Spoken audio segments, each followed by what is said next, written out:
82,000 ઋષિઓ ભેગા થઈ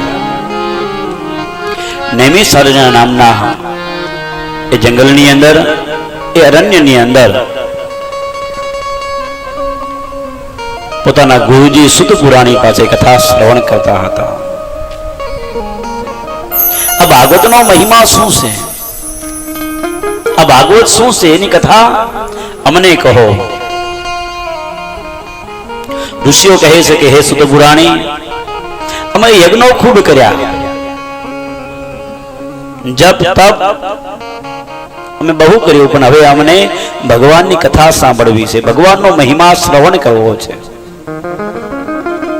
ભગવાનનો મહિમા શું છે? સનત કુમારો કહે છે કે ભગવાન છેલ્લે જ્યારે સ્વધામ ગયા, આ ધરતી છોડીને ભગવાન સ્વધામ ગયા, ત્યારે ભગવાન પોતાનું સર્વસ્વ તેજ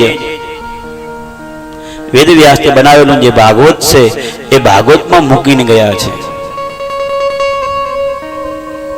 બધા જ વૈષ્ણવો એ ભાગવતના સહારે રહેવું જોઈએ, ભાગવતના આશરે રહેવું જોઈએ. કેવું ભાગવત છે?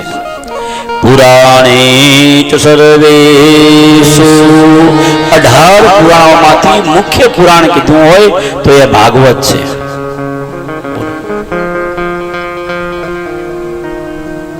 એટલા માટે તો જો આ ભાગવતને આપણે ક્યાં ઉપાડીએ છીએ?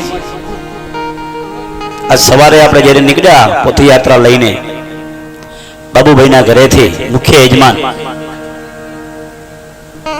તો બધા બહેનોએ ભાઈઓએ આ ભાગવત ભગવાનને ક્યાં ઉપાડ્યા હતા? મસ્તક ઉપર, માથા ઉપર. કેમ? તો કે ભગવાન સાક્ષાત વાંગમય સ્વરૂપ છે, ભગવાન સ્વયં છે. તમે જોજો બીજી કોઈ પુસ્તકો હોય, કોઈ ગ્રંથ હોય તો એને મસ્તક ઉપર નહીં બદલાવી. બદલાવશું આપણે? 10મામાં છોકરો ભણતો હોય તો એ ચોપડીઓ હોય, પુસ્તકો હોય, એને માથા ઉપર લે, માથા ઉપર બેસાડે ના. આ ભાગવત એવું છે કે જેને મસ્તક ઉપર લઈ અને બેનો ગાતી જાય, શેરી વરાવી સજી કરું ઘરે આવો ને. કેમ? તો કે મારા પરમાત્મા, મારા પ્રભુ છે એ કે. ને કે એમાં પણ કાગળ છે, પસ્તી છે. વર્ષોથી આ પુરાણની કથાઓ થાય છે, પણ છતાં ક્યારેય જૂનું થયું નથી. કચ્છ મિત્ર વાળો પેપર લઈને ઉપાડીને આવે તો એ પેપર મસ્તક ઉપર ઉપાડે, માથા ઉપર ઉપાડે પેપર. એ લટકતા હોય, હોન્ડામાં લટકતા હોય, સાયકલ હોય તો સાયકલમાં લટકતા હોય. પાછું પેપર લઈને આમ ઘા કરે સીધું, અને બોલે નહીં કે શેરી વરાવી સજી કરો કચ્છ મિત્ર ઘરે આવે રે. એવું બોલે કે દિવ્ય ભાસ્કર ઘરે આવે રે? નહીં. કેમ? તો કે એનું વેલ્યુ એક દિવસ પૂરતું હશે. એક દિવસ સાંજ પડી જાય એટલે એનો ખતમ, પસ્તી. એનું કોઈ જ વેલ્યુ નથી, એનું કોઈ મૂલ્ય રહેતું નથી. કેમ? તો કે કેવલ ને કેવલ એ લખાણ છે, રૂપ છે. ભગવાન તેજોમય છે અંદર. નહીતર તો 10માનો છોકરો 10મું પાસ થઈ જાય એટલે પુસ્તકને જુએ નહીં, મૂકી દે.